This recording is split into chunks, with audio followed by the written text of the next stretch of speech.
নমস্কার বন্ধুরা, আমার মিনি ব্লগে তোমাদের সবাইকে স্বাগত। দেখো, সুইডেনের কিন্তু দুর্গা ঠাকুর নিয়ে আমি চলে এসেছি। খুব সুন্দর দুর্গা মা করেছিল আমাদের সুইডেনে। আমরা হেলসিংবর্গে 3 দিনের জন্য হোটেলে থাকবো, আর এখানেই পাশে যে দুর্গা পুজোটা হয় সেটা দেখাবো। যারা নতুন ব্লগ দেখছো তাদের বলে রাখি, আমি থাকি সুইডেনের ম্যালমো শহরে, কিন্তু আমি হেলসিংবর্গ বলে একটা শহর আছে, সেখানে এসেছি দুর্গা পুজো দেখবো বলে।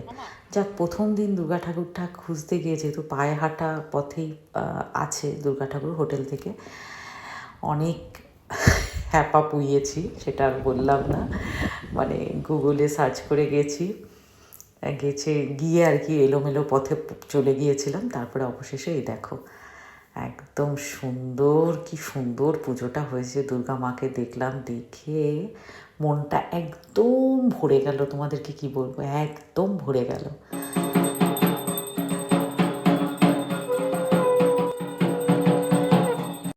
আমরা কিন্তু 3 দিনই এই ঠাকুরের এখানেই খাওয়া দাওয়া রাতের দুপুরের করব। নানান রকম সাংস্কৃতিক অনুষ্ঠান হচ্ছিল।